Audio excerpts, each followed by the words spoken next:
Hello, I have asked you to do this, and either you have or have not by this point. That's fine. So show of hands, is anybody here not an astronomer or not interested in astronomy? You're in a different program? It's okay if you are, some of this still applies. But okay, we can do an astronomy specific kind of situation here. Okay, cool.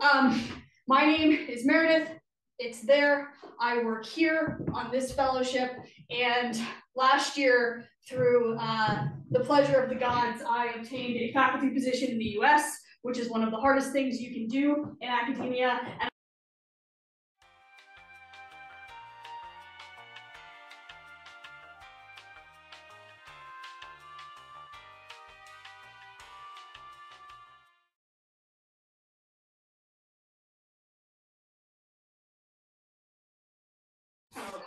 how to work with computers, yes. It was not recording sound. Good.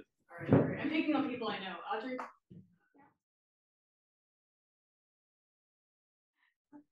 Awesome. Okay. So I misled you. I said that I was going to start with myself, but then I didn't do that. Also, I just forgot which order the slides were in, but that's fine.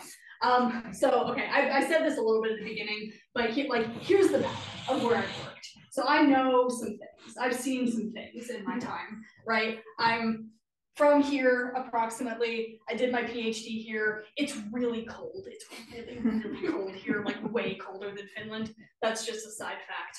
I did my first supervised that then became unsupervised postdoc in Australia. I did a research internship in Japan. And then, as part of my PhD, I went to South Africa as well. I am now here. You recognize this place, hopefully. And I've done various other things in the US, including working at NASA for a year and a half. And I will be going to the Rocky Mountains, where it's very cold, but not as cold as here, for my faculty job. And I did all of this since 2018, which seems like it's much more recent than it is, I guess, but it feels like a short amount of time to me. And based on these experiences, I'm going to try to give you the best sort of broad scale picture that I can of what it is like to go through the various stages of applying. Okay, so this text is small. This was posted in Pummel. So if you have a Pummel account, these are the things that I claimed we were going to go over. And so I've ordered them according to whatever number they're assigned here, but we're not going to necessarily go in ascending order. These are just to kind of designate the topics that are going to be addressed, and you can look at the list in there if you need it. Okay, so step one is step one. So it's important to understand that PhD, and in some cases masters, the application requirements differ from country to country. So a big point I want to emphasize here is that in the United States, you do not apply for masters ever. You can, and you should never do that. And here is why. In the US, the PhD is combined, or the master's is a part of the PhD program. And it's something that you can leave with if you don't pass your exams or you decide you want to exit the program, and you can do that while being paid, right? If you apply straight to a master's program in the US, you have to pay money to do it. But if you apply to a PhD program and decide to leave with the master's anyway, you get your master's degree and you were paid to do that degree. So if you want to master out in the United States, apply to the PhD program straight up. It's a viable option, and it's some programs are misleading. So if somebody is advertising a sort of pay to play master's program to you in the United States, it's not legit and you shouldn't do it. So first tip for that. Now, Europe is quite different, right? So for people here, the master's is a separate part from the PhD, and are they paid a stipend? Can be. Can be. A small amount, yeah. And so I know in Germany, the Netherlands, and Sweden, you can be paid to do a master's as well. And so it's not that I care that you talk, I'm just super easily distracted. And yeah, okay, thank you.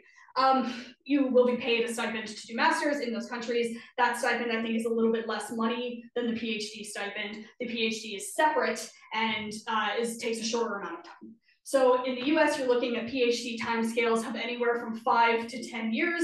Don't be on the 10 years side of that. try your best not to, but that's inclusive of the master's. Now, the UK is wild. You will do a 4-year undergraduate degree, and the 4th year of that degree is your master's. And I'm thinking kind of the Oxford-Cambridge style of system where you specialize immediately. There's no taking linguistics or classics for fun. You just go straight into math or straight into astronomy. And by the end of 4 years, you have your master's degree. And then the PhD program is 3 years. So you are a small baby child when you graduate with your PhD from the UK. And you have a ton of specialized knowledge, but not as much professional maturity as you would have if you went to the Netherlands, Sweden, here, the US, right? So something to keep in mind with those kinds of things. And you also want to be mindful of the fact that whatever credits you've accumulated in your home country or home institute may not translate directly to wherever you're trying to go. So the UK may not accept your master's degree because it's not equivalent to theirs. The US will hardly ever accept your master's degree. So if you have an interest in going to the States, you should apply right at the end of your undergraduate degree and aim to take and leave the master's if you want to when you get there. All of that being said, we'll get into more specifics later. There are things that are common threads to all application processes pretty much everywhere. The first and most important being your Curriculum Vitae. I don't know why we have to say this in Latin when it just means your resume, but I guess we're pretentious academics and we need to put Latin words on things. What is this? Simply, this is a comprehensive record of your academic achievements. This should document what you have accomplished up until this stage of your career, and that will look very different depending on your career stage. If you're applying to something competitive, which we're in astronomy, so a lot of things are going to be competitive, most things will be, in a large pool of applicants, your evaluator might, if you're lucky, devote all of 2 minutes to looking at your CV. That's the unfortunate reality. We don't want to have as little time as we do, but that is the nature of things. So you really want to optimize what you're presenting for the amount of time that your CV is being looked at. So how should you organize it? And this is a question I sort of want to put to you all. If you have only a few seconds of someone's attention, what do you want them to see? Just something to think about. So I've seen 2 different modes here.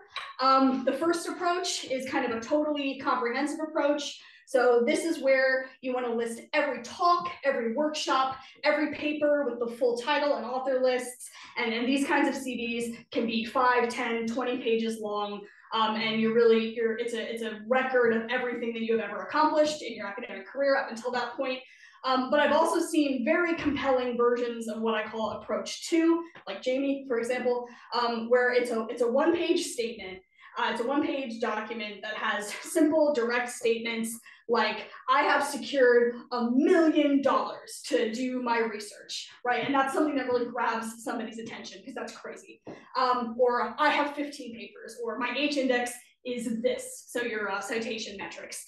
So this approach is really effective if your raw numbers are sort of intuitively impressive. So I wouldn't say this necessarily works well for everyone, but if you have like a ridiculously high H-index or you've won a ridiculously huge grant, then this kind of CV really jumps out to people because you're saying, I don't need 20 pages to convince you, I only need this, and you drop a stack of money on the ground, right?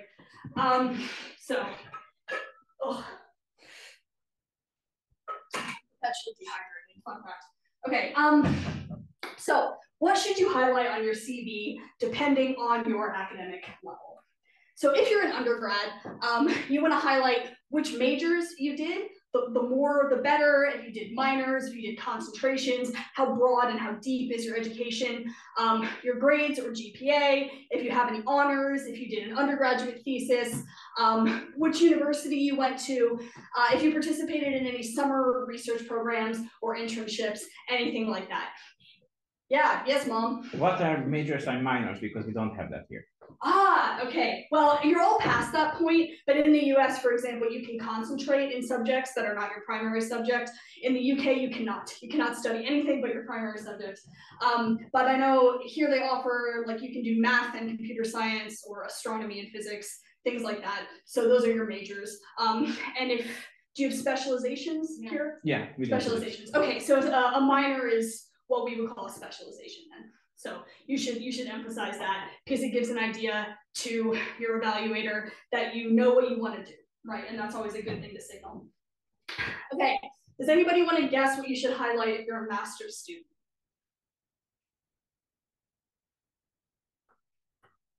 Publications. This is what you should be highlighting. Anybody want to guess what you should highlight when you're a PhD student? The same, but more this time, right? This is very straightforward part of your life. This is what you're supposed to do.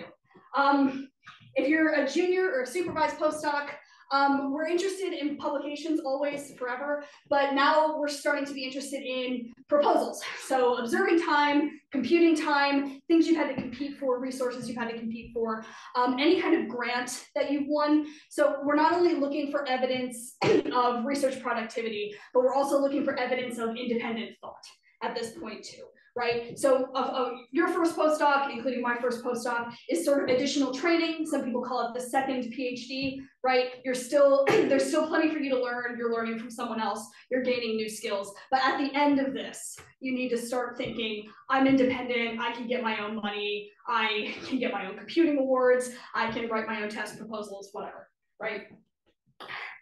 Now, if you're a senior postdoc, still publications, research, grants, funding, but this is becoming a bigger component of what you do, and those numbers should be higher. So at this stage, we're looking for evidence of research productivity, independence, and management skills. So have you organized a workshop? Have you organized an international conference? Have you managed a collaboration at a high level? Are you the head of a working group in Gaia or TESS or whatever? Are you in charge of something scientifically significant that has produced results? So it's no longer just about you, it's about teams or groups that you manage and what they have done. Because your job as a professor is no longer to do the science, it is to cultivate a group that does the science. And if we're looking at PI, tenured scientist, professor, these are all names for sort of the same thing. So László's a tenured scientist and a PI. I'm going to be a PI and a professor. These are kind of interchangeable. Now we stop caring about papers, because you better have a lot of papers by that point anyway. It's no longer something that distinguishes you. Everybody's performing at a really high level. And now it's all about evidence of your ability to get funding and manage projects. That's the top priority, right? So this is the kind of thing where you throw down your one-page CV and say, I received this many dollars in this many currencies for my projects, end of story, right? What can go wrong on CVs? What mistakes that I've seen in evaluating them myself, this attempt to sort of hide weaknesses by burying key elements at the bottom of your CV. So if you're putting your publications on page 7, right, it's gonna signal that maybe you think there's something wrong with your publication rate, and I have to dig around for it. It's sort of the main thing that I'm looking for. So if I have to dig through your CV to find it, it might make me more aware that this should be a concern than I would have been otherwise, right? Even if you don't think your numbers are good or you're worried about them, don't worry about that. Just write what you have and put that at the top. And don't be afraid to include papers in preparation as well. So as long as you're honest about the stage of preparation that it's in, like I'm writing it now, or I aim to write this in 6 months, or I submitted it, but it's not back yet, all of that counts. And you should put that in your publication section. Don't bury it because it makes it a bigger problem than it is. Obvious things, typos, repeated spelling errors, disorganization. So some lenience will be granted to you if it's understood that English, German, Swedish, whatever, they all teach in English though anyway, is not your first language. But candidates that put effort into making sure they don't make these mistakes look better, and it's going to impress people. Don't be afraid to ask a native speaker to read it. They will help. We want to help. We want to help you. And it really, you know, it's better to not have to like make the concession on someone's behalf and just have it be like, wow, I know that person is a native Hungarian speaker and this is almost perfect. That's amazing. They put effort into this. They're going to be a great postdoc or PhD student. So this is one that I didn't know was a problem until I was reading applications for my positions. It is possible to provide too much personal or non-professional information. I got an application that almost read like somebody's Tinder profile, including photos and like hobbies, and like it was very weird. So, you know, things that it's okay to mention: sports, chess, speaking multiple languages, that's great. You all speak 10 languages, I assume, because you're European. You know, achievements in the arts, like I'm in an orchestra, I paint, whatever. But what you should avoid is mentioning informal hobbies, like, oh, I'm on the beer pong team, man, or like, I'm really good at darts, like that's weird. Video games, also kind of weird. You know, this person that submitted their application was like, I play 2 kinds of guitar and here's a picture of me. And I was like, okay, interesting. So be careful with this stuff. I mean, it's not a bad thing to show that you have a personality, just keep it on the professional side. Okay, so that this is something you'll need to submit everywhere for everything, forever. But I'll discuss sort of what the typical US application materials are, and I would say these generally apply to most Western European countries as well. So again, we're talking about Germany, Netherlands, Scandinavian countries. Application requirements are a little more case specific in places like France and Italy, but for a lot of Western Europe, these are the things you'll want to submit as well. So we covered the CV, and now let's talk about a research statement. Have any of you written one of these before? Hands, thumbs. Not you, I know you. Yeah. Okay.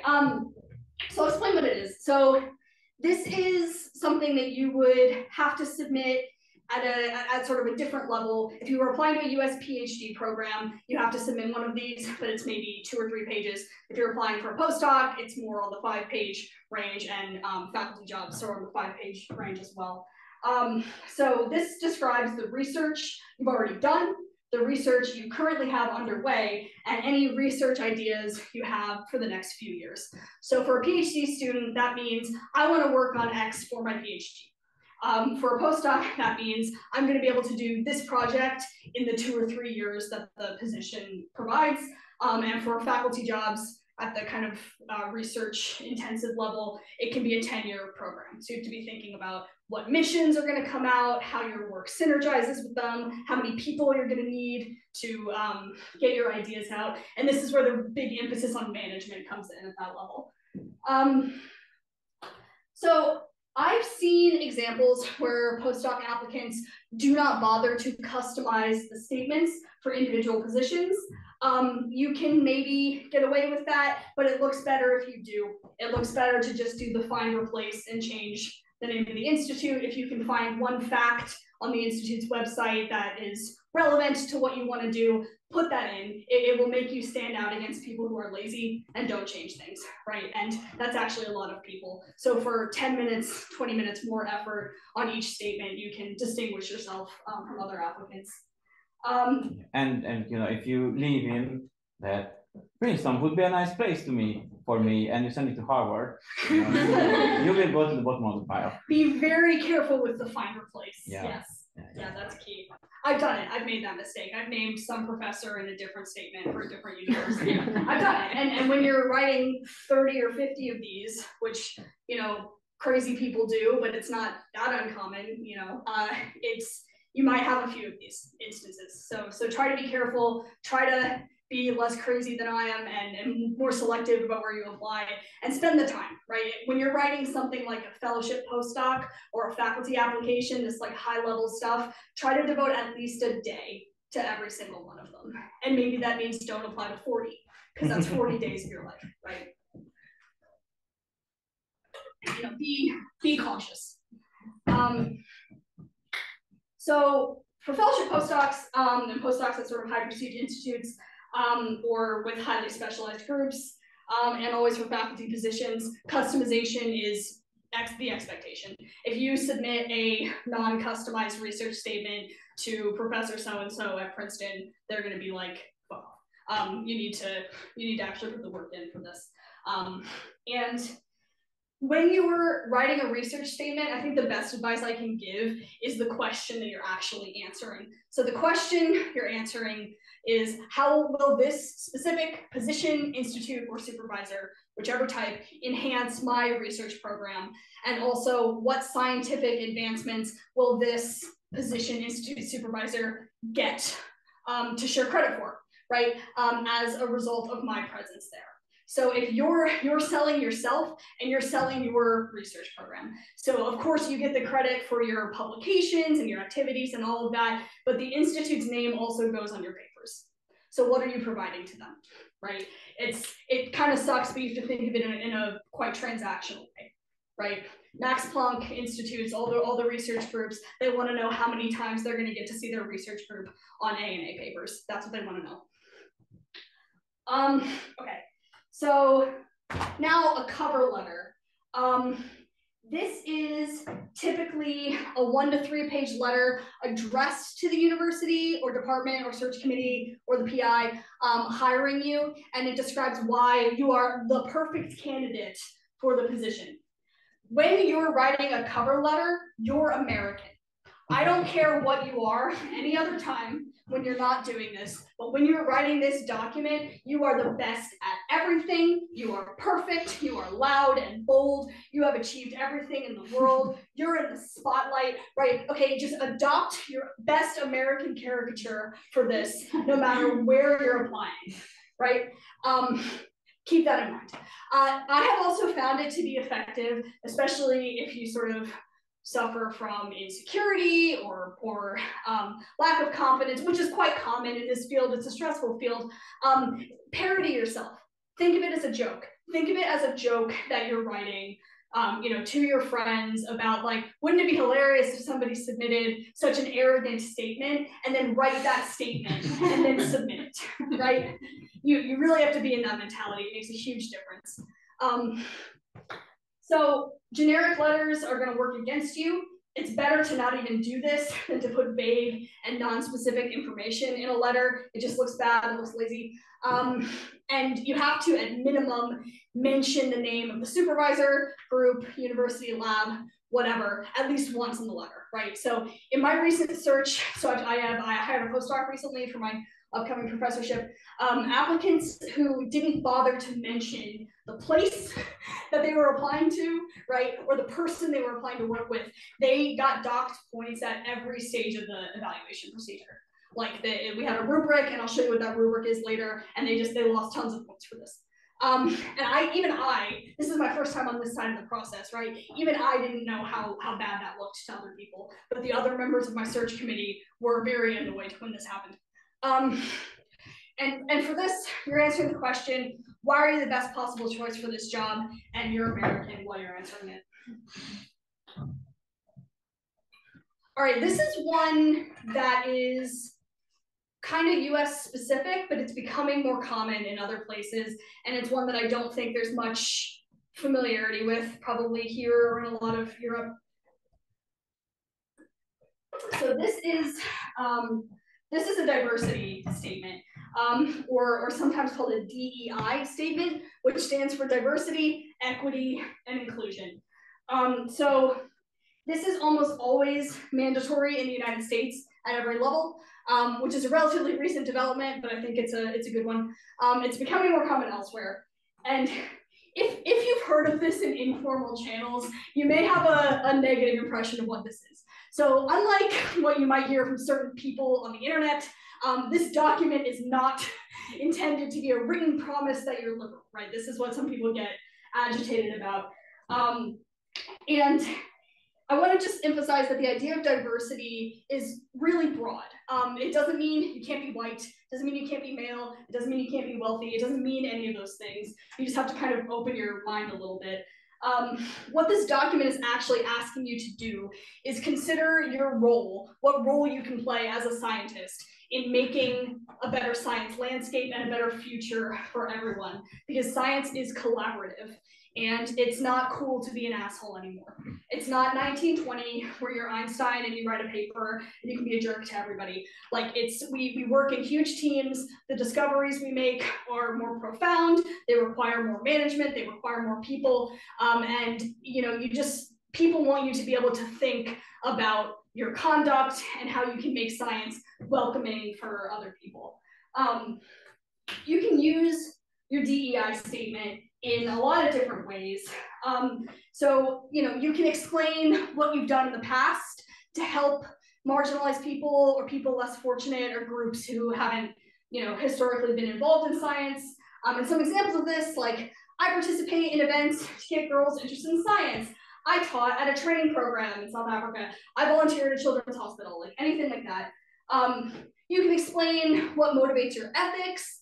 I grew up in a country with less money or fewer opportunities, which has driven me to be a good example for my community or give back to my community. And this is something almost every decent person should be able to do. And this kind of diversity statement is great. I love to see that. You can explain your experiences with diversity personally or describe obstacles that you've encountered because of your identity. So this is what like angry bros on the internet think diversity statements have to be, but it's not. It's just one example of a thing you can do. You can also describe how your unique perspective will contribute to the diversity of ideas at the Institute. So, for example, I include in mine, like, here's what I learned from working in Hungary. Here's what I learned from working in Japan. And it's like, I am white, I am relatively privileged, but I still learned a lot of stuff. And like, that's useful for people to see. You can also just describe your plans for helping to build an inclusive environment. So at this university, I plan to lead outreach events in low-income communities, right? What thing are you gonna do? What extracurricular are you gonna do to kind of share science with the world? And I think there's nothing wrong with, requiring some kind of statement on that. I will say on this, I got a few diversity statements for my job applications that were very clearly written by ChatGPT. So 10 points for ChatGPT. We love that, right? But minus 100 points for not trying yourself. We can tell, right? Maybe at some point we won't be able to, but I can absolutely tell, right? Okay, bonus information you can include. We'll emphasize the not Twitter momentarily. Website, GitHub, etc. So this means a professional website, right? This means like about you and your achievements. GitHub is an example of a forum where you post your code publicly, but if you were applying to an art PhD program, you could post some of your artwork, you could post some of your music compositions. So GitHub is just the one that's like most relevant for us. So bonus materials that people gave me that impressed me were a link to a well-maintained professional, emphasis on professional website, links to their GitHubs or creative platforms. So some people do astrophotography and they have websites that show that. That's really interesting. And science communication materials if they're high quality. So being a guest on podcasts or YouTube shows or having your work featured in popular science forums, all of that can look good. I would say be careful with, or to be safe, just avoid informal social media platforms like Instagram. Don't send me your Instagram. Don't send me your Twitter stuff, most likely. Don't advertise that you're famous on TikTok, things like that. So while there are some hirers that could be impressed with high quality public science engagement, it's equally likely that your hirer doesn't care or even know about these platforms, or they will assume that such projects are a distraction from doing research, which is what you're hired to do. And like that may or may not be fair, but I'm just telling you from the other side of this is the perception of that kind of thing. And of course, I'm not talking about what you do socially, right? Just don't include these with your CV. And I wouldn't have ever thought I had to say this until I received applications that had some very strange content. So advice on that. Okay, I'm gonna take another drink of this. Anything to add here, maybe? Let's see, yeah. Twitter was a thing in like 2015. I was at conferences where we pointed at each other. I know you from Twitter, and that was a professional network, but that went away. Yeah, Elon Musk ruined that for everybody, so it's no. I had one thing about CVs that's Hungary specific. So master students, PhD students, name me 2 Hungarian specific things that you can mention in your CV, what you achieved during your undergrad. Okay. Yeah, TDK thesis or TDK place prizes. Name another one. No. Yeah. Oh yeah, that's 3. So UNKP grant. If you won one, put on your CV. You can explain it in English.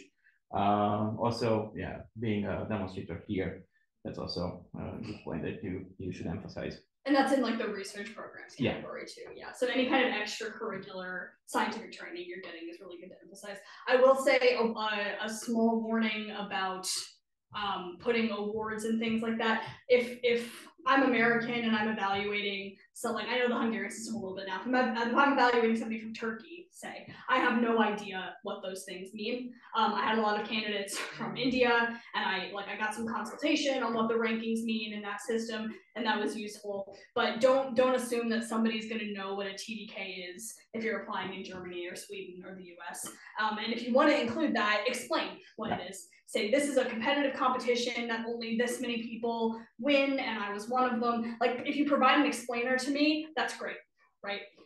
So make it easier for the evaluator to understand why what you did is significant. Okay. Letters of recommendation are typical at every stage for everyone, everywhere. So undergrad, applying to master's or PhD, you need these, and then you need more and more and more of these as you go up in the system. Usually, at most levels, you need 3 writers, in some cases up to 5. Some writers should be de facto writers, which means they should be your default writers for all of your positions, and others should only be used in specific cases. So the first type are your core writers, and they should always include your project supervisor from whatever your most recent degree is, whether that's PhD, master's, or undergrad, except in very rare circumstances. And in those situations, you may be asked to explain why you don't have your previous supervisor as a letter writer. It can be a little bit of a red flag. That doesn't mean that you have to include them if it's a very good reason, but you'll be expected to explain why that's the case. Try to give at least 1 week's warning to your writers for every application. László, would you like to tell them whether I did that for you? Sometimes, yes. Tried my best. Keep in mind that your letter writers are, by virtue of their position, they're typically PIs or professors, and everybody's asking for letters at the same time. So, they're busy and just trying to be respectful of that. Who should you ask to be your letter writers? This is really important, actually.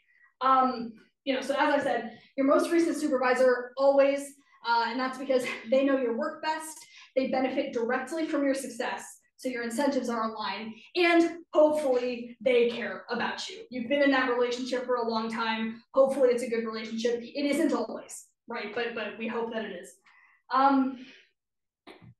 The second person you should ask is someone who knows someone at the place you're applying to. I hate that the world works this way, but unquestionably it does, right? So this person can change out, right? You're not going to know somebody at every place you apply to, but if you do, even if it's tangential, or even if your supervisor does, try to interact with them a little bit, give them an idea of your science, and then ask that person to be a letter writer. When I was going through I never wanted to be one of these people, right? But when I'm reading applications, it stands out to me if I know somebody that the person has collaborated with, right? I'm like, oh, okay, I worked with that guy in Japan. I know him. I trust his opinion, right? And it's not that if I don't know somebody, they're bad. It's just that I have a predetermined idea of somebody's legitimacy if I've seen the name before, right? And that's going to be true for everybody everywhere. You can ask someone who's a big name or who has international standing, but only do this if they're actually familiar with your work. but people you've met at conferences or discussed your papers with over email, even if you haven't met them in person, that can work. So an anecdote I have about this is we have a Beetlejuice paper that's like pretty cool and got some pop science coverage a few years ago. And Craig Wheeler is like this elder god of Beetlejuice science, right? And he reached out to me out of nowhere to be like, hey, I really like your paper. And that's basically all he said to me. And we continue to sort of have this informal email-based relationship. And when it came time to apply for a big name American fellowship, I was like, how about big name American Beetlejuice guy? And he didn't think it was weird at all. I think he kind of expected it, actually. I was like, hey, I know we haven't actually met in person, but like, will you write me a letter of recommendation? And he was just like, yeah. So, you know, people are expecting that. They know that sort of the higher in caliber they are, the more people are going to approach them.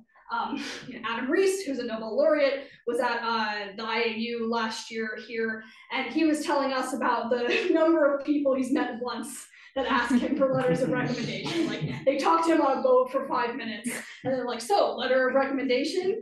And, you know, it's, you know, he probably has to write 300, so maybe not him, but, you know, don't be afraid. Be bold. Be American here, too.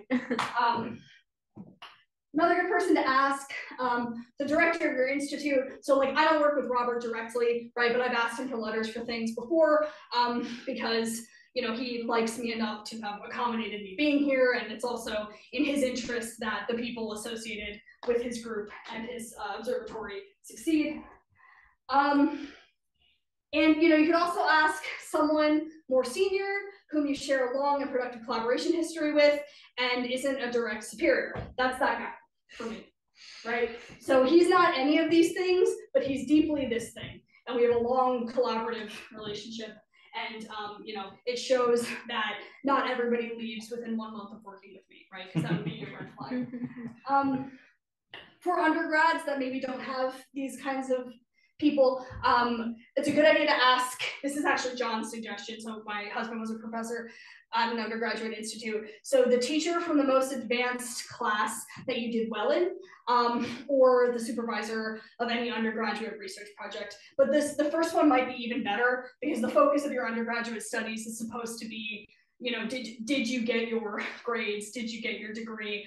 What is your level of intuition for your subject like, right? So if you have one of these, ask them. If you didn't do well in your advanced classes, ask this one. No, but both, right? One of each. Good idea. This is the funner part of this. Who should we avoid? Who should we avoid? Anybody have any ideas? No. Someone with any political ties, for example? Yes, right. Yeah, absolutely. That's on my list, but it's one people don't often remember, but that's good. So avoid people at your same academic level unless they are exceptionally well known. You want people who know more than you to endorse your ability to get to a higher level, right? If I just like ask my best friend in my office, that doesn't really mean anything to somebody, right? So I mean, like, you can maybe have this as the 4th or 5th reference, but try to avoid that. Don't ask people from outside academia. This seems like one that I shouldn't have to say, but if someone's like, yes, the people that I babysat for have a letter, like, this is not relevant, unless you're majoring in childcare, this is not relevant to me. You should avoid pressuring people who have declined. If you ask someone and they say no, which might happen, and it doesn't mean there's necessarily anything wrong with you. They might not know you well, or they have too many they have to do already, or they think you suck, like whatever the reason is. They're doing you a favor because they know that they would not write you a convincing letter, and you don't want that letter, right? Relatedly, you want to avoid anyone who doesn't say, I will write you a strong letter. You want a loud and affirmative response, not a weak one. You don't want somebody reluctantly being like, oh, well, if you can't find anyone else, I'll do it, which somebody said to me once. And I was like, okay, that's not a good person to ask then, right? And exactly what you just said. So controversial figures, people who support unpopular scientific theories. There's a Nobel laureate who believes we can travel through dimensions with our minds. I think, which sounds fun at a party, but is not a good letter writer. And also people who have strong political ties or unpopular political views. Also, you know, there's unfortunately a lot of high profile harassment cases in astronomy. Needless to say, do not request letters from those people, from people who are red hot in that sense. Also don't associate with them anyway, but don't ask for letters from them. Any other advice on this? Just more like a question. Who here has asked Robbie or Lottie, the directors, yet for letters? Yes, I think half of the room should easily get one if they ask for it, because that's part of our job, right? If we know you, because you work here, you study here, then you send us a CV, send us, yeah, why, where and why you're applying for, give us at least a week, you will get a letter. Yeah, we're managers, right? Like by the time you get to that level, your job is management, not science, and part of management is supporting your people. Yeah, you should ask them. And I know that you might be thinking they doesn't even know me. I'm lucky if they know my name, but I went through this, right? Should I ask a letter from this leader of this like 400 people strong consortium for me as a postdoc? Like hopefully he will know my name and say like this no politely. And then he was like, oh sure. And she sent me like a beautiful letter how he was following my development during conferences we shared. So yeah, I was pleasantly shocked. But also these people are going to be good at writing letters because they've made it to that point. Yeah, go ahead. But there's also a risk of your letter being very general in some sense. Yeah, and I mean, that's why I say like the person you should ask, the people that are high priority for you to ask are the people that know your research really well. But you know, the third letter or the fourth letter, this is a great option. And typically this overlaps with somebody who's well known in the field anyway. And it's, you know, this is a bit, you get like a, you know, utilitarian, but it's, if your incentives align with that person's incentives, you're safe. You know, and so they're not going to say like, I only hire terrible people and Sushmita is one of them. Right? That's not going to happen. Yeah. And I think most of the time, the thing that will happen that they just reply that, well, sorry, I don't know you enough to write a convincing letter. Yeah. Because we are usually not assholes. Yeah, usually. And get used to hearing no. If you struggle with hearing no at any point in the academic, like academia is going to be hard for you. And it'll be hard the first 10 or 100 times that it happens, but no isn't personal. I still struggle with this every day, right? But sometimes people are just like, sorry, I'm too busy. Sorry, I can't mentor you. Sorry, you're not accepted. It happens. It's a big part of this. Okay. All right, this is everyone's least favorite part of everything. Let's talk about graduate exams. So these are US specific. I don't believe Max Planck has any. No. I'm just thinking of like major institutes. I think the Dutch do have some, and I don't know about those specifically, but for US graduate programs, there are 3 things that you'll have to do. The graduate record examination, which is an assessment of your general skills in English and math. Hardly anyone cares about the English in physics, and everybody cares about the math. And this is compared to everybody entering professional school from every field. So you should expect your scores to be in the top 10 percentile just because you studied astronomy, and maybe retake if they're not. This is required sometimes. It's a nightmare, but I showed one of my current students examples of the questions, and she was like, oh, this isn't as bad as I was expecting. So something I want to say about the physics GRE is that the level of preparation in math you receive being in Eastern Europe is much, much higher than the level of math preparation you receive in the US. So when you're applying against Americans on this, you're probably going to do better. So don't feel too scared by it. There's example problems, you can look at it. It's also not required everywhere, and that's where this comes in. So this is an open source project by the American community to document which universities require the physics GRE and which ones don't. Because there's a big push to eliminate it as a requirement because women do worse on it, people who aren't white do worse on it. It's demonstrated that it's not a good, fair assessment in all cases. So this is a document that you can access, and I'll post these, that's kept up to date regularly about which institutes require which of these things. And there's require, don't require, forbid, recommend. There's 4 categories. And I think this is a really great kind of diversity initiative here.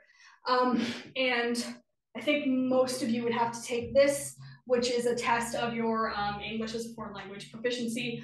Other places in Europe may require that as well, or there's language-specific exams. Yeah, maybe. Yeah. There might be language requirements for master's programs. PhDs, I don't think so, because a lot of programs are just in English. Like even we do like English masters here. Mm-hmm. Mm-hmm. Yeah. They require. Ah. I had to submit my chemical advanced exam qualifications for every PhD position I submitted. Ah, okay. There are places where they accept the high school 3 years English exam also, right. Or they also accept that if you do your masters in English, they accept it immediately that you already learned. Yeah. Right. Yeah. So some proof of English knowledge mostly. Well, and I know, well, speaking about Europe, at the faculty level, other people I know, in Sweden, you have, I think, 6 years to master Swedish and you have to pass it. Germany, you may only have 2 at the faculty level, and there's a 3 years maybe in the Netherlands. That's for faculty though, for professorships. Right. Oh yeah. I think there's a difference between national language or English. Yeah, sure. Yeah. Okay. Okay, something a lot of people expressed interest in, interviews. I have quite a few slides and suggestions on this. So start with general advice, and then we'll go into things that I found really impressive, using examples from my recent experiences, and then things that I was like, yikes, I can't believe you're doing that, right? That's the fun part again. Study, but don't over-prepare so much that you can't act natural. Easier said than done. Over preparation is better than no preparation. I would much rather you be nervous and reciting a long list of your achievements to me than like not know what you're talking about, right? Try to do both though. Show up on time. I had someone show up 20 minutes late to a 30-minute interview that I scheduled for them for a postdoc in the US. Only one person did that. It was very surprising to me, and did not look good. This sucks, but you should try to be everybody's best friend. Try to be as likable as possible. Come off as someone that people want to be around and spend time around. And this is especially important at the faculty level because you're interviewing to be these people's colleagues for maybe the rest of your academic career, right? They don't want to work with somebody who's a jerk or who's weird, right? I'm weird, but I can like tone it down for 30 minutes to get through that part, right? So like turn the weird on afterwards, right? Dress professionally, it shows that you care. I'm not saying you have to wear designer stuff or use makeup or whatever, but like don't look like you just rolled out of bed and like put on a t-shirt from a TV show or whatever. And if you're doing it on Zoom, you only have to do it from the top half, right? Just the parts people can see. And it's just a like, hey, I respect that you're giving me your time kind of thing. That's what it's about. If you have the chance, thank your interviewer for the opportunity and for their time right at the beginning of the call. It's a really easy thing to do that leaves a really good impression. The interviewer is going to understand that you're nervous and they're going to try to make you feel comfortable, unless you're applying to Max Planck.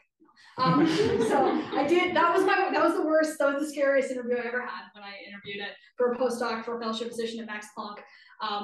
And there was definitely no intention to make me feel comfortable in that interview at all. But I will say that was the only experience with that I've ever had. Right? Notoriously kind of hard serious woman in science. Like she bothered to learn to take the time to try to make me feel comfortable in the beginning of the interview. We don't want to torture you, except in German. And we know you're nervous. Like we get it. We did this too. So again, Max Planck is who I'm calling out here.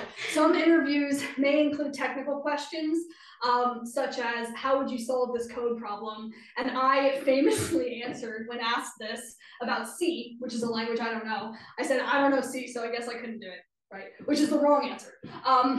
They're not looking for me to write code for them when they ask me this question. They're looking to understand my thinking process. And this is the same, they'll tell us about like when you interview at Google or like for tech jobs too, they don't want the correct answer to the question they're asking. They want to see your thinking process. So as long as you can be reasonable and show that you have a reasonable pattern of thought about what they're asking you, you'll be fine. Don't think that you have to do the integral on the fly. Okay, things that impressed me in the interviews that I received. The guy that I ended up hiring, he mentioned specific facts and findings from not just one, but multiple of my recent papers, indicating he read them more closely than I did. And that was just like, wow, to me. Like, so like, first of all, you know how to find my papers. Some people don't, some people are useless. You found my papers, you understood that looking at my research profile was important for understanding if we were going to work well together. And then you bothered to read them closely enough to have a specific detail that we could talk about. Like, I was just like, wow, like you're the guy to beat, you know? Come to the interview with an idea already for a project that you could do at the university or with that particular supervisor. And what this demonstrates is preparation, enthusiasm, and diligence. Right? I don't care if it's a, like, you know, not the most well thought out project idea, or if I, at my, you know, more advanced level, understand that it's not feasible. You've shown me that you care enough to look at what we could do together, and you're excited and you're thinking about it. So that really impressed me too. And I had a few applicants do that. You know, this is also like a flourish that really like impressed me. So demonstrate that you know something about the university or institute already. So the institute that I'm going to work at is a Research One university in the Rocky Mountains. And so I had a candidate tell me, you know, I love hiking and I love mountains. I had another candidate tell me I work in the Himalayas, and I'm like, yeah, okay, so you know it's the same kind of climate, right? And you are demonstrating that you've looked that up and you like that. And this candidate was based in India, of course, is in the Himalayas. And you know, he had never been to the US, had no understanding of the region ahead of time, but Googled it and looked it up and saw like, hey, I'm gonna mention this fact because I know it's relevant to this. And I loved that. I thought that was awesome. I also posted on Facebook about this because I was an idiot, right? And I'm like, do you understand that Wyoming is cold? And he's like, ma'am, I work in the Himalayas. And I was like, whoa, okay, you're hired. All right. Okay. This is another thing. So be subtle, right? But if there are aspects of your life that demonstrate kind of high level management skills, maturity, time management, you know, that you know how to deal with a lot of shit, because academia is a lot of shit all the time. You have to manage your mental health, you have to manage your physical health, you have to manage research, you have to manage a lot of strong personalities. So if you've done those things in other capacities and you signal to me that you have those skills, that looks really good to me. So, you know, examples of this are like, hey, I managed to do really well in school while also sticking to a very rigorous fitness schedule or chess schedule or music schedule. You know, I was in orchestra myself, so I would like tell people that. Also signaling that I'm a nerd, that's a separate thing. You know, also like military service, you know, I worked as a teacher in the public school system, you know, or I had an industry job. Like I know how to write code with other people. I know how to develop software in a group. If you've done these things before, I love that. You know, it's not, I don't see it as a gap on your CV. I see it as evidence that you're prepared for how difficult academia is. I had a candidate who told me, you know, I took some time off to sort of invest in other things and help children and whatever. And, you know, I felt like she viewed that as a gap in her CV, but to me, that was just indication of maturity. And I found that, you know, compelling. All right. Let's talk amongst ourselves for a moment. Anybody have any suggestions for what you should never do in an interview? Besides, like, not wear pants, like, you know, when they ask about your weakness, you shouldn't say that, you know, I'm really bad at this thing. You should say that. You should say it in a very professional way. Okay, no, that's good. Yeah. Frame, if you can, frame your weakness as something that's actually a strength, but don't be obnoxious about it, you know.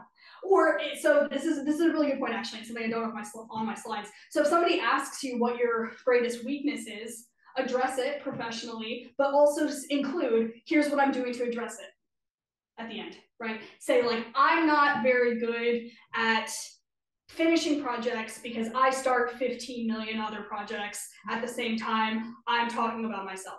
And then what I say, I thought that was me. I'm talking about you and I'm talking about me. I was like, what I'm doing to manage this is making sure that I meet with other people that have severe ADHD at least once a week to ensure that we get something done, right? What are you doing to manage it? You know, it's okay to not be perfect, but show that you're aware of your imperfections and you're doing something about it. So I think most of these things actually happened to me in the interviews that I gave. No names, of course. I had somebody open with, sorry, I didn't read your papers before this call. No, don't open with that. Like, maybe life happened and you didn't get a chance to look me up and my research, fine. Don't tell me that. Don't tell me that to my face. Try to just get through it without that information. Can I guess one? Yeah. Never say how many other offers or options you have. So me as the hirer, I want to know that information, but it's probably wise for you as the interviewee to not provide that information. So I'm acknowledging that there's two sides of this. So I asked people that directly, and I respected the one candidate who didn't give me a straight answer on it. And I happen to know, keep this in mind too, through a colleague at another American university, that candidate did have another offer. So I knew that about them. And they didn't know that I knew that about them. And they told me they didn't have anything else. And I was like, first of all, I respect that you know it's a bad idea to tell me. And second of all, I know you. I'm watching you. Right? So be aware that everybody talks, right? I had someone ask me this, which was quite disappointing after a otherwise very good interview. Can I work somewhere else for a large part of my contract? No. I'm paying you, right? So this is okay, and in fact encouraged if you have your own fellowship, right? So this is the difference between supervised and independent positions. And as part of your PhD, I should say, your supervisor should want to encourage you to do research exchanges and work other places, but you're not going to be working somewhere else for the majority of that time. And especially with supervised positions, you know, I have some kind of grant money or some kind of startup funding to run a research group. I don't want to pay you to go work it while I'm, you know, while I'm trying to build up my own research program, right? That's you supporting someone else's science on my money. I want somebody that's going to support my science. Similarly, but dumber, I think, can I work from home? How much time off or vacation do I get? When you're at the stage of negotiating your contract after you've been offered it, it's totally fine to ask about these things. But at this point, when I'm still deciding who to give the position to, you're signaling to me, I want to try to avoid spending time in the office or spending time with your group or whatever. And people who don't tell me they don't want to come into work are going to make a better impression with me than people who ask things like this. Can I have more money? Again, like, do this after I've made the offer to you. These questions are okay once we're at the negotiating phase, but don't spend time in the initial interview asking about this stuff. I had a different person open with, I'm so nervous. And like, again, I'm sympathetic, but keep it to yourself. Like I'll do my job of trying to make you more comfortable. Like you don't need to come in and start the interview with that, because like now I'm awkward and now I'm being weirder than I was going to be anyway. And we've made the interview about this and about your comfort instead of about the science, right? And like I don't want to be like, okay, this person is going to need me to like reassure them every day, you know, whatever. Like I don't want to be doing that. I want to be doing science with you. Other things you shouldn't do. Don't ask basic questions that can be Googled, like where is Wyoming? Where is America? Where is Germany? Like don't do that. Just like figure it out. And this happened to me too, which I was deeply unimpressed with. Do not interrupt me or cut me off when I'm interviewing you, especially if you're a guy and she's a woman because of the gender dynamics involved in this, but also anybody. Like don't speak over me, you know, don't indicate that you're not listening to what I'm saying. And this is an issue that for gendered reasons I think affects female hirers more than male hirers, but it's something you shouldn't do regardless. Other things you should avoid doing, like more subtle pitfalls. Don't tell the interviewer about a desire to become pregnant or raise children during the contract. So in America, it's illegal to ask about this. And I think maybe some places in Europe. And it's in place, it's designed to sort of protect women's rights, and like all of that is very important. So I can't ask you about it, and you shouldn't voluntarily share it with me. You should keep that separate. Do not indicate that the job is a safety option for you, or indicate that it's not your first choice, or in any way imply that the job is beneath you. The person interviewing you, even if you're not that excited about the position in the group, that person is in academia, probably permanently, and they may at some other point have power over you, or have a more valuable position or more valuable opportunity. And like, it's, first of all, you're just being a dick if you do that, but there are actual professional reasons why you shouldn't ever act like this. I unfortunately had a candidate doing that as well. It's best not to signal that you don't want to continue your career. So I had somebody saying like, oh, I don't think I want to be in academia after this, or like, oh, I definitely want to go work at some other place. And to me, like you might be fine, but also you might not be motivated to do a good job then in my position. You might just be looking for something to hold you over until you go into something you like more. And I don't want to be a stopgap solution for you. I want to have a research group, and I want you to be interested in my group. You know, similarly to kind of the other things. So don't indicate that you only want this job because it's a job, not because you know, any specific aspect appeals to you. And like in reality, we all know that we're just applying to everything that exists because it's an astronomy job. Like we all collectively understand that. I understand that, and you understand that. Just don't say it to me, right? You know, try to find something that motivates you. So even if it is on your last choice, for example, there's a reason you still applied, right? There's a reason it was a last choice and not a, no, I'm not applying there. So focus on those things and bring them up. Try to avoid showing signs that you're difficult to work with or have a history of conflict with other people or your institute. So it's a bad idea to complain about your current workplace. This is something that kind of gets passed around a lot. So even if your current workplace is Max Planck, no, is a toxic institute of whatever type, keep that to yourself at that point, right? Like once you're hired and you sit down with your supervisor, you can talk all about your experiences at unnamed German institute, but you know, don't indicate that at the stage of interviewing. Because unfortunately, even if it's not your fault, even if none of the conflict is your fault, it's gonna look bad. And this is something that you have to tread the line with. So be careful with jokes and informal language. Sometimes this works, sometimes this doesn't. László and I have an incredibly informal relationship and always have, but that doesn't work for everybody, and you need to know your audience a little bit. So, you know, I would say like safest to avoid it, but also just, you know, make sure you're reading the situation correctly. before you do this, before you kind of try to be funny, whatever. Anything else? Interview tips?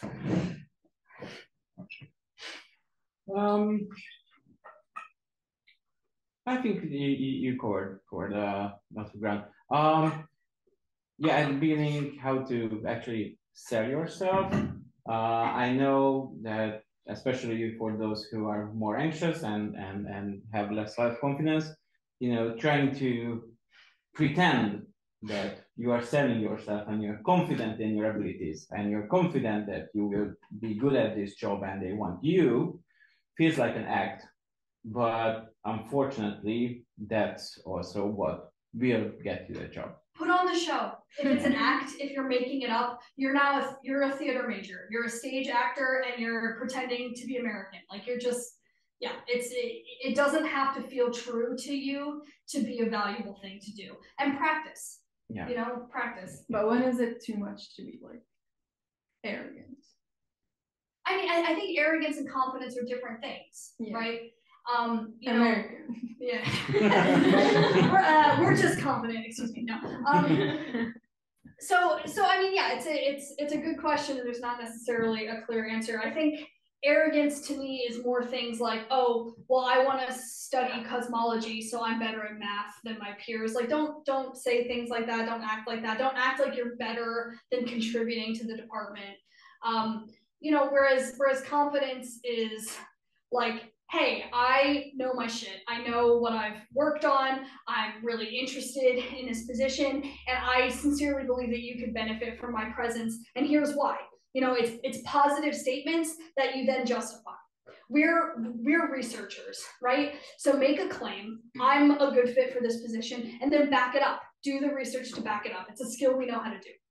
And I think that's, I think arrogance involves some element of putting people down, even just implicitly, right? So they are close, but without the negative undertone that you're better than someone else, so there's a negative aspect.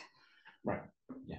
Also, one more thing that the interview is important because your CV and your numbers won't necessarily sell you. You also have to show, especially for a supervised postdoc, that you are actually the right fit for that position, right? So Meridith, for example, looks for someone who is good at computing, who is interested in solar science. So, if you're a cosmologist, well, I'm sorry, you are not the ideal candidate. Right. It doesn't mean you're bad at that. Like I got some applicants where they were excluded because it was not relevant to my research, not because they were bad applicants, right? And another piece of wisdom I'll provide here is that there were some applicants whose research fit wasn't very good, but their materials were so good and professional and their conduct was so professional that I considered them anyway. So I guess what you can take from that is if you put a lot of effort in, don't worry about the research fit being perfect, right? You just need to be able to make a case that you can either pivot in that direction or there's some overlap between that professor and what you would do. After you had the interviews with the candidates, which were your main things that you were looking for? So were you most likely interested in what they already done or that like studies? What were the determining factors?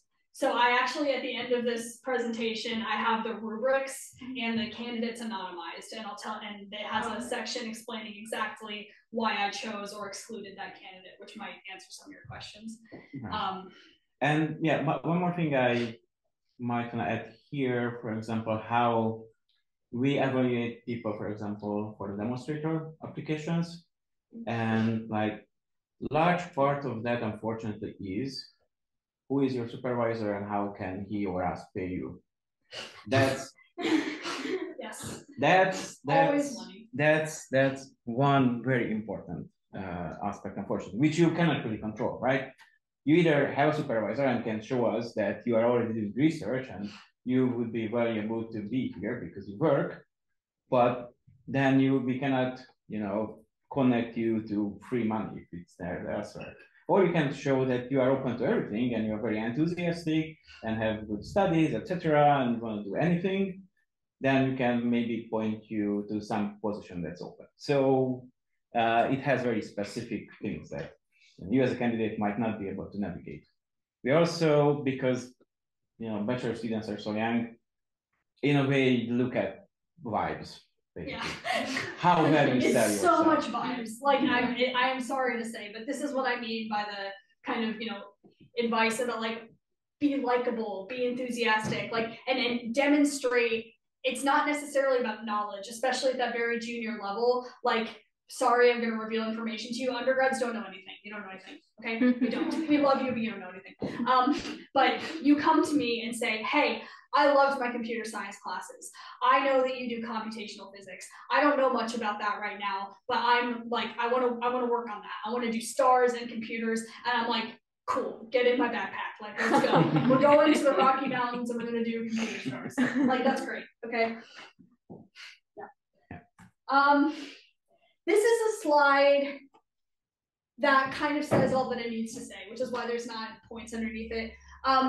Networking got screwed by COVID, right? A little bit. So I worked in Australia, right, which is isolated. It's actually another planet, it turns out.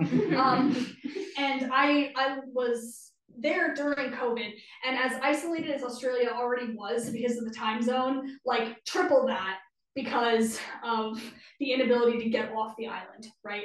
And it's a small community, and I felt like it impacted my ability to meet people. And students who are doing their PhDs during COVID, that's even worse for them because you need to network with people to get your next job.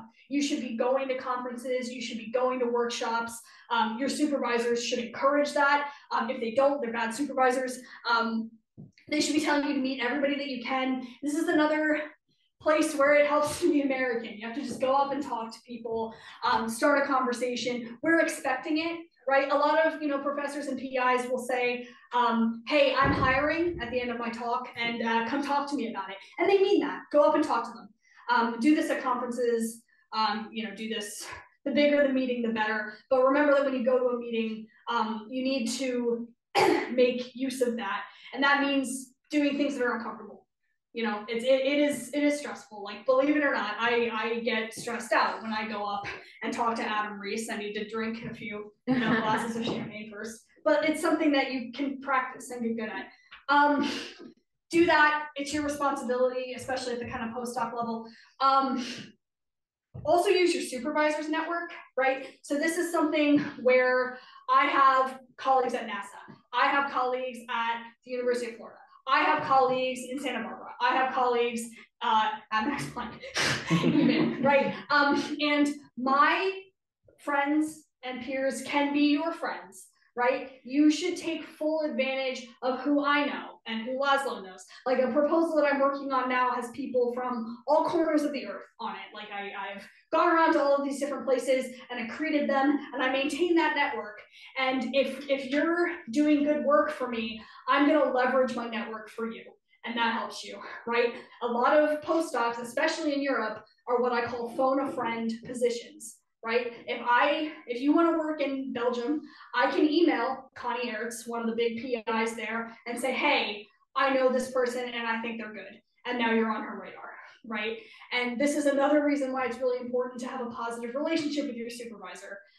Because if you don't have your shit together, we're not working well together, like, I'm not going to, what I call, spend social capital advocating for you. But if you're doing good work, I will. I'm happy to do that. It's part of my job to do that. Academic jobs. How do I find openings? The answer to this is the AAS job register. This is run by US institutes, but it hosts ads for astronomy jobs all over the world. Everybody uses this.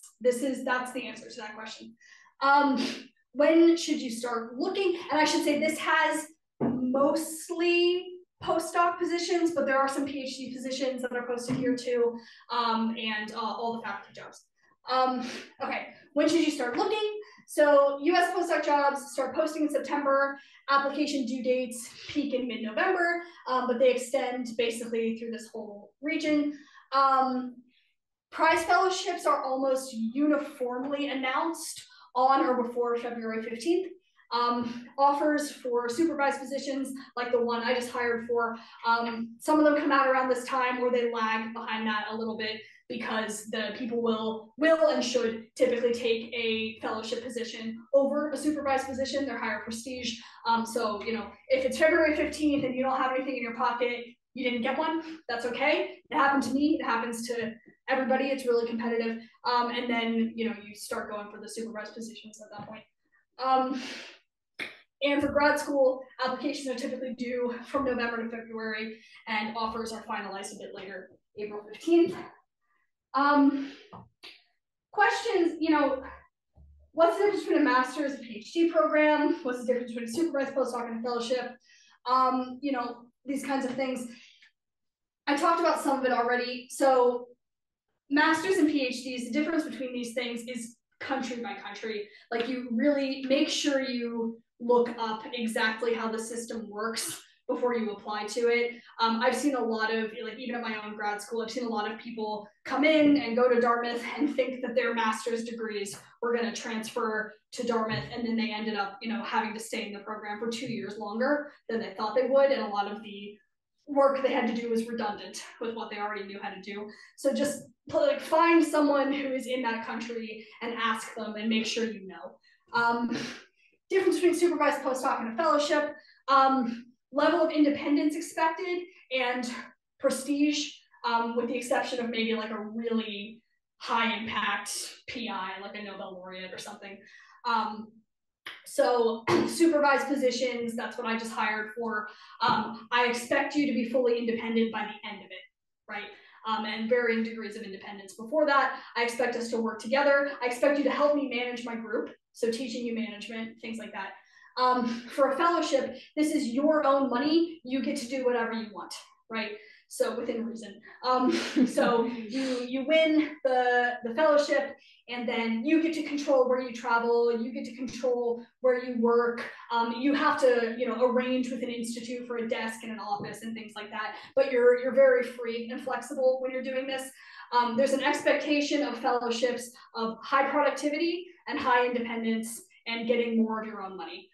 So getting a fellowship is harder, and succeeding with a fellowship is harder. It's at a higher level. So one more thing here, and also an important difference which sometimes come up.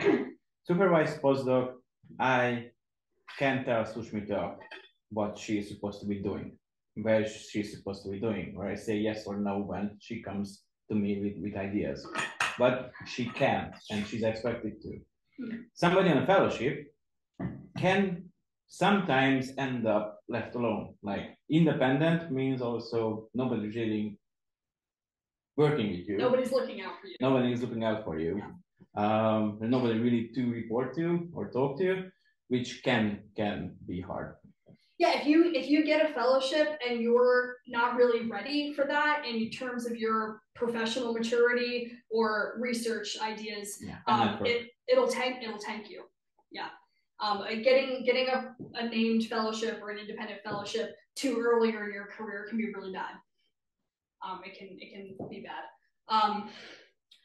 Okay, research scientist, professor, soft money. So these are concerns when you're sort of at the faculty level.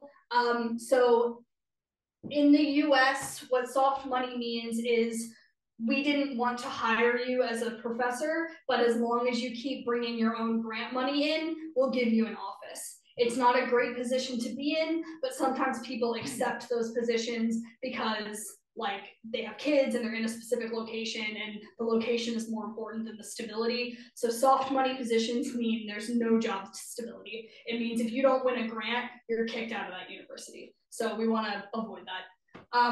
Also, this is actually a really common problem in Germany, is the soft money positions, at Germany and the US. What options are there besides professor? Who cares? You all said you wanted to be professors. But things that are still academic that aren't professor, my husband edits and manages math journals. So he's a PhD mathematician and he now publishes journals. There's staff scientists at telescopes. So you can like go work at the South African Large Telescope as like the telescope guy. You can go work at NASA as a program officer. So like you're deciding who builds JWST, what it does, right? All of these things require an astronomy PhD and are a little bit less competitive to get than professor. Or you maintain data archives, or you're responsible for data management in a large project. So not directly doing research, but working with other researchers on these specific areas. We discussed this one already. PhD programs differ significantly from country to country. Look it up and figure out what's going on. And I think we're all interested, it sounds like, in studying abroad, and Europeans, more than Americans certainly, tend to have a more global perspective.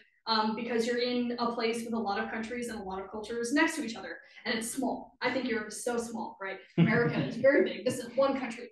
I hope I don't have to explain what the benefits are, right, of studying and working abroad. Like, quite simply, it makes you smarter. It exposes you to culture and ideas.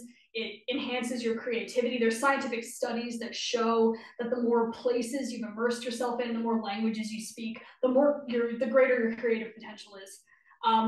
And it's been humbling to live in all these places and meet people from like all these cultures and see what real problems look like in a lot of places, right? Coming from American privilege. And also just there are things that people in all these different countries do so much better than Americans do that I've learned about. Like this tie card system here, oh my God, this is the greatest thing, right? Like your prescriptions just go into the cloud and then you get them. This is amazing, right? Like, you learn so much. Really, you should go abroad. Okay, let's talk about this. Right. This is the most important thing in your life in academia. If this falls apart because the system is brutal and it'll do that to you, then everything falls apart. This first priority, always, full stop. László endorses this message. Yeah. We have someone, I will keep that anonymous, who was looking for the dream job in the dream country, preparing for it for years. Spoke the language together. Spoke the language fluently, had great ideas what to do there, how to bring that knowledge back here. That person quit after 3 months because the boss was so toxic. And so she made the right choice by prioritizing mental health, but now have to find a new goal for her professional development. Believing was right. Yeah. Like that's really important. On this topic, I want to just speak from personal experience about the things that saved my academic career, single tier, when this became an issue for me. And if nobody told you, we're all crazy. Everybody's crazy. So manage that and use it, right? Like some of these ways in which scientists' brains tend to be different, they're superpowers. Like connecting a lot of ideas together simultaneously, like not great for finishing projects sometimes, right? But really great for seeing big picture stuff, right? Autistic, detail-oriented, like these things can be powerful. Manage them in a safe way and use them.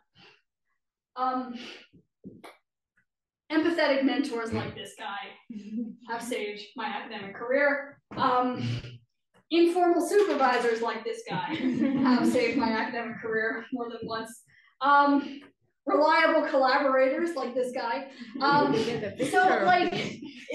This is hard to do, and I've learned a lot of hard lessons in my life. Don't work with shitheads, and somehow, sometimes you won't know. Sometimes you won't know who those people are, and sometimes you'll get burned. Trust is a good thing, but be careful. You'll know who it's good to work with if they reliably make meetings, they reliably accomplish things. If they're slow on something, they let you know and explain why. So it should be pretty easy to deduce who's going to be a reliable collaborator over a few month time scale. And if they're not, tie up the project, be professional, and find somebody else to work with. Right? I have a few people I keep going back to, and I have a few mistakes that I made and will never go back to. Yes. This is like the key. What you want is sorry, you're not my friend, you're just those things. Okay. It's because I couldn't fit the arrow, in fact. But what you want is a friend that's 1 or 2 years ahead of you, of your career stage, in the place you want to go. Right, so I'm not going to ultimately stay in Hungary. I'm going to work in the U.S.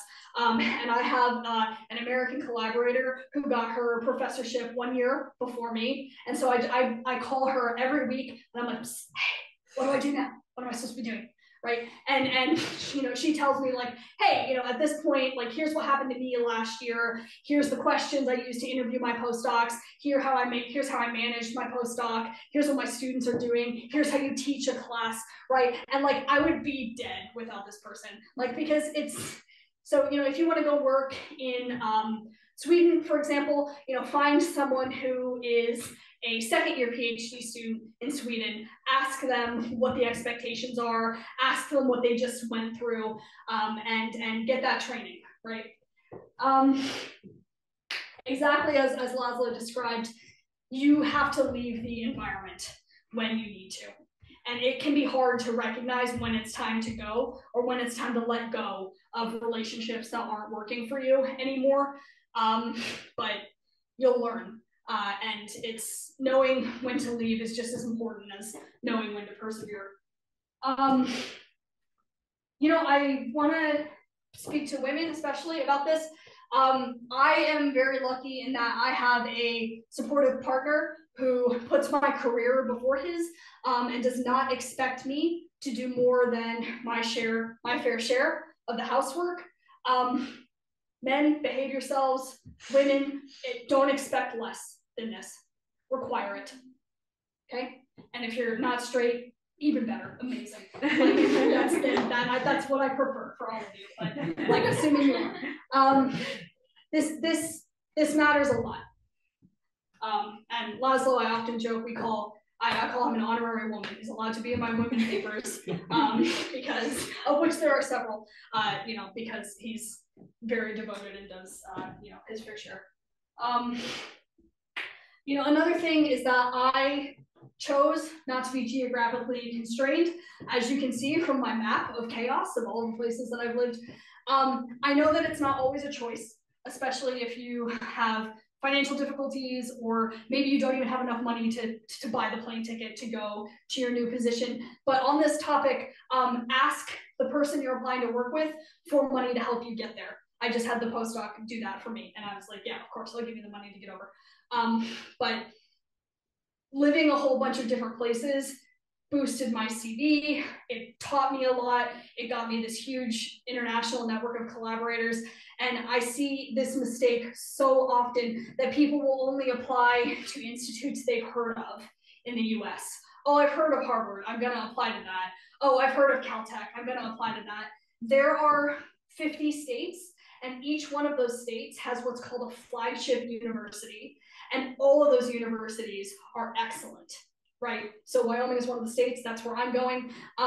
Look up those universities, right? Everybody has heard of Harvard, everybody's applying there.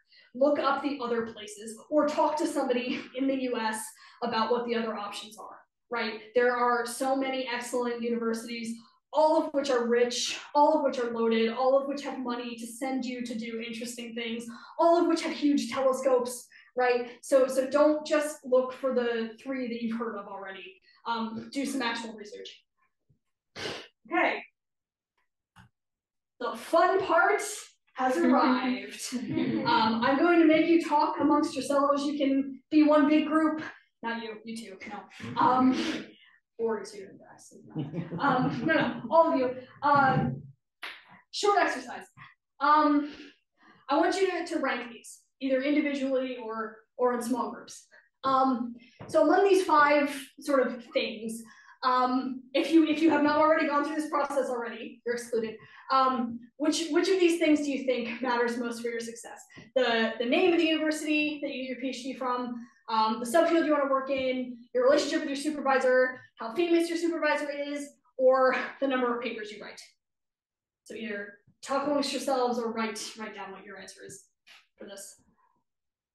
I'm gonna stare at you until you do it. I know.